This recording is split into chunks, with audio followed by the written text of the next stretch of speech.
Welcome to Democracy Now!, democracynow.org, the War and Peace Report. I'm Amy Goodman. The European Union has called for emergency talks to address the rapidly growing number of people fleeing to Europe to escape violence and unrest in the Middle East and North Africa. On Sunday, 37 people died when a boat capsized off the Libyan coast. This came just days after another boat capsized off the Libyan coast, killing more than 200 people. Meanwhile, investigators in Hungary and Austria are continuing to probe the deaths of 71 people who were found abandoned last week inside a truck on the main highway between Budapest and Vienna. Melissa Fleming, a spokesperson for the UN Refugee Agency, said the number of refugees and migrants crossing the Mediterranean to reach Europe has passed 300,000 this year. The number of refugees and migrants in the Mediterranean this year has now exceeded 300,000. That includes 200,000 people landing in Greece and 110,000 in Italy.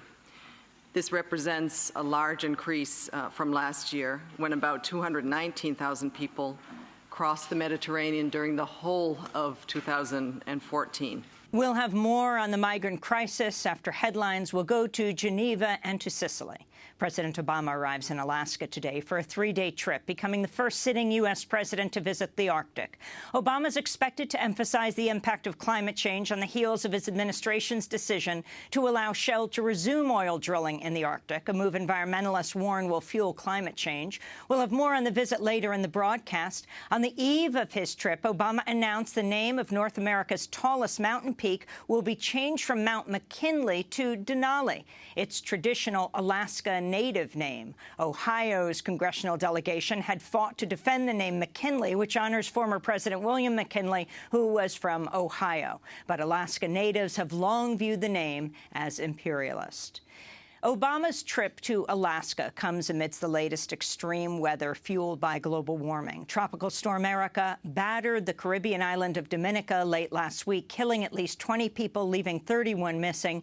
Dominica Prime Minister Roosevelt Skerritt said the island had been set back 20 years by the damage, which he described as, quote, monumental. Scientists have warned climate change will cause tropical storms like Erica to intensify. In Yemen, a Saudi-led airstrike has killed 36 civilians working at a bottling plant in the northern province of Hajjah. Another attack on the Yemeni capital, Sana'a, hit a house and killed 4 civilians. The news comes amidst new evidence that Saudi-led forces have used cluster munitions in Yemen. Human Rights Watch said it found U.S.-made cluster munition rockets likely used in at least 7 attacks on Hajjah between late April and mid-July. Dozens of civilians were killed or wounded, both during the attacks and later when they picked up unexploded submunitions that detonated. Neither the United States, Saudi Arabia, or Yemen have joined the global convention banning the use of cluster bombs. In Egypt, Al Jazeera journalists Mohammed Fahmy Bahar Mohammed and Peter Gresti have been sentenced to 3 years in jail for, quote, spreading false news that harmed Egypt following the 2013 military coup. The 3 were initially arrested as part of a crackdown on Al Jazeera following the ouster of President Mohamed Morsi in 2013. Fahmy and Mohammed were led away to begin their sentences after Saturday's verdict. Gresti was tried in absentia. The sentencing came as Egypt announced it'll hold long-awaited parliamentary elections in October. We'll go to Cairo to speak with Democracy Now! Correspondent Sharif Abdel-Quddus later in the broadcast. In Syria, the self-proclaimed Islamic State has reportedly destroyed part of the most important temple in the ancient city of Palmyra. It remains unclear how much of the 2,000-year-old Temple of Bel was destroyed by a large explosion reported in the area. ISIL has occupied Palmyra since May and recently destroyed another ancient building, the Temple of Baal-Shamin. The news came after Turkish warplanes joined the U.S.-led coalition against ISIL for the first time Friday, carrying out strikes in Syria. In Japan, as many as 120,000 people took to the streets of Tokyo to protest new legislation to let Japanese troops fight abroad for the first time since World War II. Prime Minister Shinzo Abe has backed the effort to rewrite Japan's pacifist constitution. On Sunday, in one of the largest demonstrations in Japan since World War II, protesters, including Mami Aoji, called for peace and Abe's resignation. If I were to describe Japan with one phrase, it would be a peaceful nation. But right now, the unimaginable, the unrealistic is happening, where peace is being destroyed. That fear is being cast upon this nation right now.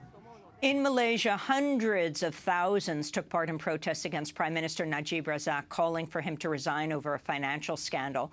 Organizers said 300,000 people turned out to protest reports the Prime Minister received about $700 million in his private accounts, which he has said came from a donor in the Middle East. Najib fired a number of officials critical of him, including the Attorney General, investigating the financial transfer. In Texas, a man has been arrested and charged with murder for allegedly shooting a sheriff's deputy at a gas station in the Houston area. Shannon Miles is accused of approaching Harris County Deputy Darren Goforth while he pumped gas and shooting him from behind. While no motive has been identified, Harris County Sheriff Ron Hickman placed blame on recent protests over police brutality. Our system of justice absolutely requires law enforcement to be present to protect our community. So at any point when the rhetoric ramps up to the point where calculated, cold-blooded assassination of police officers happened, this rhetoric has gotten out of control. We've heard black... That's Harris County Sheriff Ron Hickman. The suspect in the shooting had been arrested on a series of misdemeanor charges several years ago and had served time at the Harris County Jail, which is run by the sheriff's office. In other news from Texas, bystander video appears to show sheriff's deputies near San Antonio fatally shooting a man Friday just after he raised his hands in surrender. Cell phone footage broadcast by a local ABC station shows a man suspected of domestic violence raising his hands in the air. The station froze the footage just before deputies opened fire, killing the man. Bexar County Sheriff Susan Pomerleau acknowledged the video's, quote, cause for concern. An investigation is underway. In news from the West Bank, footage of an Israeli soldier pinning down a 12-year-old boy while the boy's female relatives fight to free him has gone viral. The video and photos were taken Friday in the West Bank village of Nabi Salah at a protest against Israeli settlements, which are considered illegal under international law. The footage shows the soldier putting Mohammed Tamimi in a headlock and pinning him down. The boy's mother, his aunt, and his sister scuffle with the soldier. At one point, the sister appears to bite the soldier's hand, and he eventually releases the boy. The Israeli army said the child was throwing stones, a claim denied by witnesses. On the campaign trail, Vermont Senator Bernie Sanders has continued to surge in popularity against Hillary Clinton.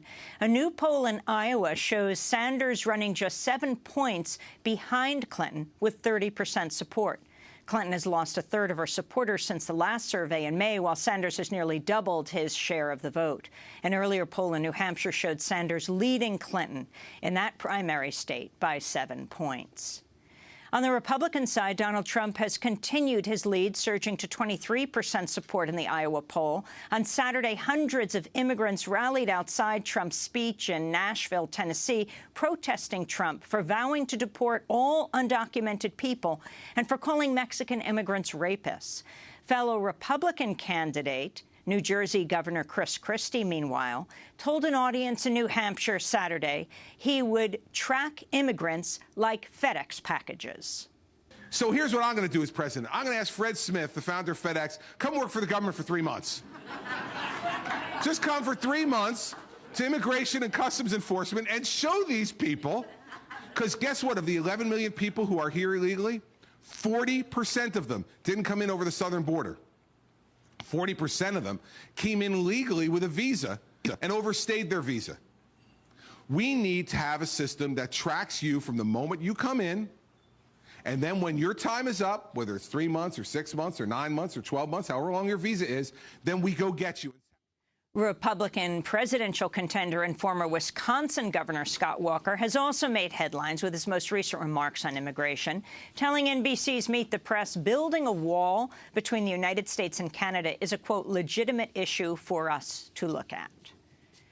In Virginia, a mentally ill African-American man has been found dead in his jail cell after he spent 4 months behind bars for allegedly stealing $5 worth of food from a 7-Eleven. The Guardian reports J. Michael Mitchell was arrested by Portsmouth police in April for allegedly stealing a Mountain Dew, a Snickers bar, and a pastry. A judge had ordered Mitchell's transfer to a mental hospital, but when there were no beds available, he was kept behind bars without bail. He was found dead August 19th. His family believes he starved to death after refusing medication and food in jail. He was 24 years old. Joseph Wozlowski, the former Vatican ambassador to the Dominican Republic, has died while awaiting trial for sexually abusing boys. Wozlowski was accused of abusing and taking pornographic photos of poor shoeshine boys in the Dominican capital, Santo Domingo. He would have been the first high-level cleric to stand trial before a Vatican tribunal on charges of child sexual abuse. He was found dead in his Vatican home Friday of what officials say appeared to be natural causes. He was 67 years old. And the renowned neurologist and author Oliver Sacks has died at the age of 82. Sacks wrote the best-selling book, The Man Who Mistook His Wife for a Hat, among other works. He announced in February he was in the last stages of terminal cancer after a melanoma in his eye spread to his liver. He died at home in Manhattan on Sunday. And as New Orleans marked the 10th anniversary of Hurricane Katrina this weekend, former President George W. Bush returned to New Orleans, prompting protests over his delayed response to the disaster at the time. One protester held a sign with a well-known photograph of Bush days after Katrina, looking out of an airplane window at the destroyed city. The sign's caption read, "You're early, come back in a week."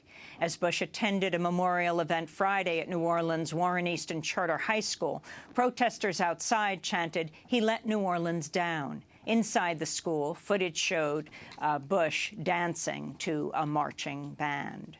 And those are some of the headlines. This is Democracy Now!, democracynow.org, The War and Peace Report. I'm Amy Goodman.